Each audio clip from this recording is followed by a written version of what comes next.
Hey guys, welcome to S.O.S Society of Sports. Tonight we are going to be talking about WWE, pretty much everything wrestling. I got a special guest tonight, that mask guy from, the Captain Fizz and Mask Guy show. Hey guys.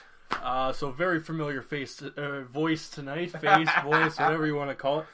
So we'll go some music, then we'll talk about WWE, a little bit about Payback, and, well, pretty much controversy. Oh, Pretty much what SOS stands for. SOS! So, You hear them jump in! that song may eventually make it on our airwaves. So enjoy this music, and we'll be right back.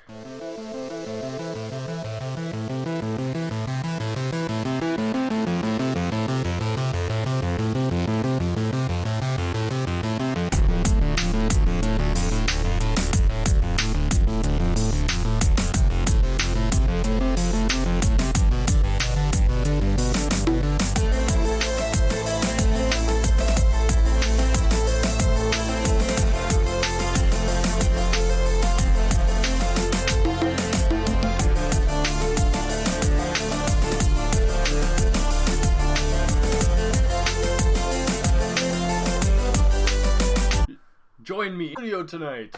Hey, yeah, originally I was gonna phone in, but then, figured, might as well come over. We can actually record an episode for tomorrow's show, so that I can spend some time with the family. Yes. Maybe we'll talk a little bit about that. You've had special guests this week. Yes, my sister and brother-in-law are in from Fort McMurray. If you guys are aware of everything that's went down in Fort McMurray, my brother-in-law and sister are some of the more fortunate people, there. My heart goes out to everyone in Fort Mac, and guys, stay strong. Yeah, they don't say Alberta strong for nothing. Yeah, no kidding, right? Definitely a very strong community. It's really amazing that no one has been, injured or killed in this. So you know what? That's always the bright side.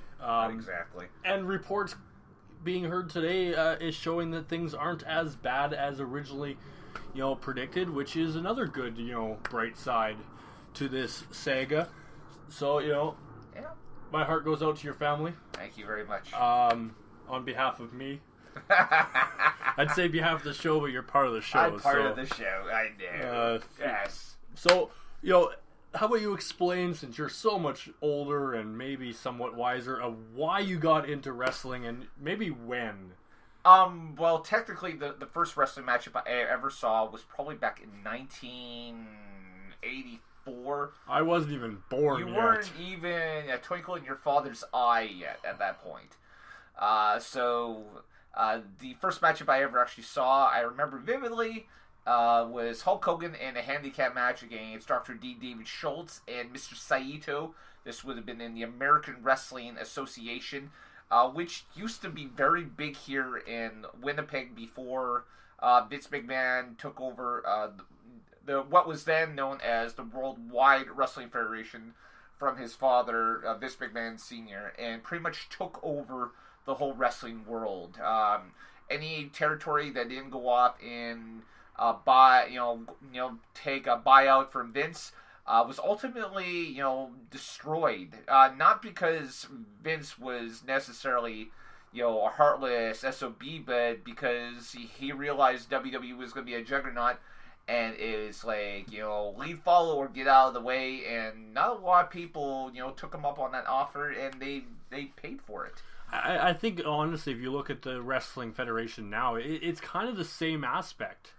There's not so much give, in the industry right about now. The problem is that the only real competition what is now known as WWE has ever had was World Championship Wrestling, and that company was so poorly managed from not just I'm not just pointing a finger at Eric Bischoff, who was the vice president of WCW at the time. But I'm talking about all the way up. I mean, we're talking about a company that they didn't even, they never saw a cent of their DVD sales. That all went to another section of Time Warner. So, I mean, and that's just one sample, and the fact that WCW literally was giving away, tickets for free for their shows, and had no idea how to go off and to go about taking advantage of merchandising and stuff. We're talking about a company that never actually did any DVDs. It was all VHS. Do you think, though, in like today's age, the way wrestling has kind of molded itself into the new generation, the WCW could actually potentially make a comeback and thrive? The problem is with WCW is that if Ted Turner had kept control of Time Warner, of his company, it would have been a completely different.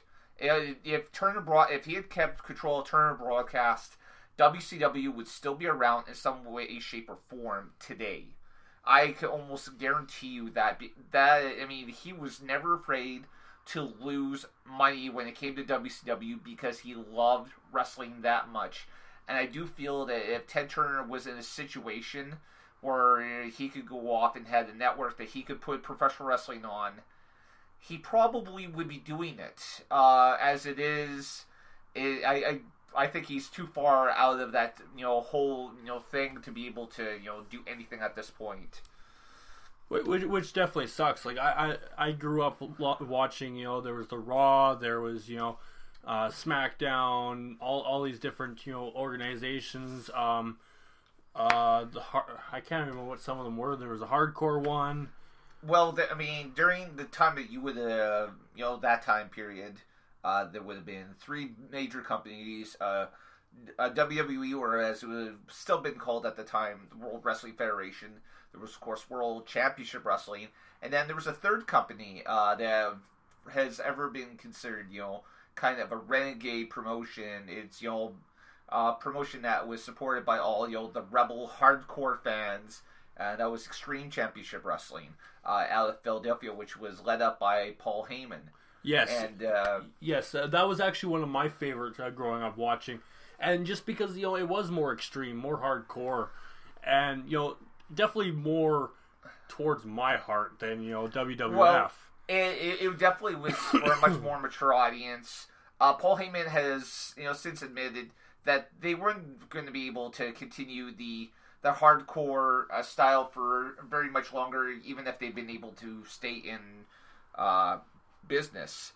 But Paul Heyman was, when he was doing this, he was always ahead of the curve.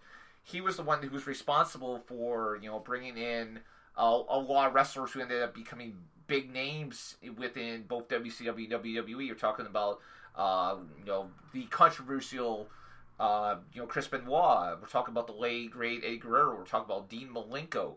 We're talking about Rey Mysterio Jr., Conan, Psychosis, Juventud Guerrera, just among... Brock Lesnar. No, he never did bring Paul Heyman. But he does help promote in today's age. And now, when he came to WWE, he was paired with Brock Lesnar, which was gold for Lesnar's career because he's never really been that strong of a talker. No, Paul Heyman could give classes on how to go off and put on a great promo.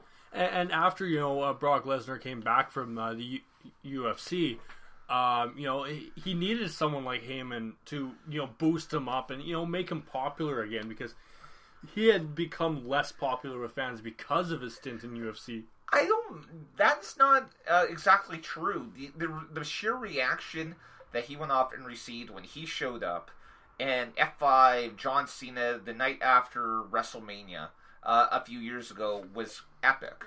But what was nice was, again, Brock's not a great talker. So you can come out and you can have Paul Heyman talk about whatever you want. And it doesn't matter. You can get him to come out and talk about the crappiest wrestler in the promotion, and he would go up and make the guy, sound like $1 million within 5 minutes. As opposed to someone like, Chris Jericho, who can't make, butter on a toast look good.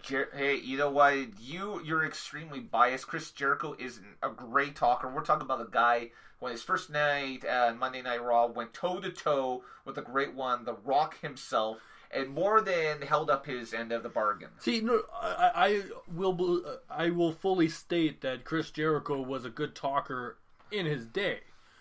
In today's age, where honestly I don't give someone like Hart or Bobby the Brain Heenan, who's considered the greatest manager of all time, or even J.J. Dillon, or even someone as crappy as Harvey Whippleman.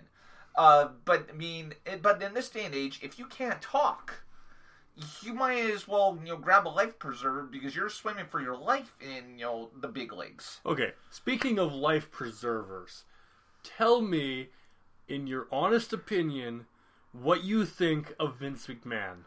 You know what? I try not to be too harsh about Vince McMahon.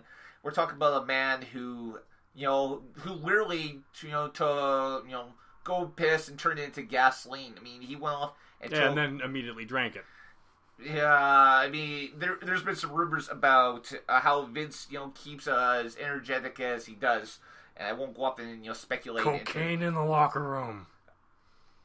Let's just say that I think the wellness program should go towards the staff as well as to the athletes. But you know what? He seems to be really out of touch in this day and age. Vince McMahon, it's been well documented for years that he has to be really, really pushed to go off and to make any changes. During the beginning of the Monday Night War, when he was getting his butt kicked by Eric Bischoff in WCW on a weekly basis, it wasn't until they started realizing that they were going to go out of business that he started listening to guys who brought him ideas like, I don't know why I can't remember this jerk's name, Vince Russo, who is, just a total douchebag. But, somehow he probably stole a lot of the ideas that Paul Heyman, came up with in, ECW. And both companies, both WCW and ECW, blatantly stole not just talent, but a lot of the ideas and a lot of the match types from what was going on there. But, that's where we got the Attitude Era. And, they needed to go off and to do that, to try to stay afloat. They didn't necessarily need to do it, because WCW is going to implode at one point or another, but they needed to be able to stay afloat until WCW crumbled. And that's where we got the Attitude Era, which a lot of people, myself included, think is where we got some of the best wrestling. We had some of the best stars. Jericho came up through there, but there was also Stone Cold Steve Austin, Mick Foley, Shawn Michaels near the end, Triple H, just DX period. Not to mention The Rock, Hulk Hogan. Hulk Hogan. Before that, but there was a few appearances back. Well, on the opposite side, you had the NWO, which was the reason why WCW really was doing good. That in the cruiserweight division. Well, you saw the birth of Rey Mysterio. Well, yeah, again, Bischoff and Vince McMahon were bringing up all this talent, and so these guys, these people that Paul Heyman was, bringing up from Mexico, Bischoff saw them and said, you know what, I'm going to turn these guys into the pioneers for the cruiserweight division, which was an absolutely brilliant idea. It was probably the single best idea that Paul Heyman, that Eric Bischoff ever came up. Actually, Paul Heyman really did come up with it because of the people he brought in. But this was really is, the greatest era. You were talking about, each of these companies were bringing in over 5 million, viewers every week to watch, Raw and Nitro. So, this really was the golden era. But what happened was when WCW finally imploded and, Vince just literally stole, the company for like a song. He paid, maybe a couple of million. And, he was able to sit back, and after a couple of years, he went back to the style that he enjoyed. And part of that, to a certain degree, was they went off and alienated a lot of the people that were advertising for them. So, they lost with, like, Coca-Cola and a couple of other companies which are much more family-friendly. And so, he needed to go off and kind of pull back and make it more family friendly, so he could get these people to come back to him. The problem is that his mindset was still stuck in the '80s, and we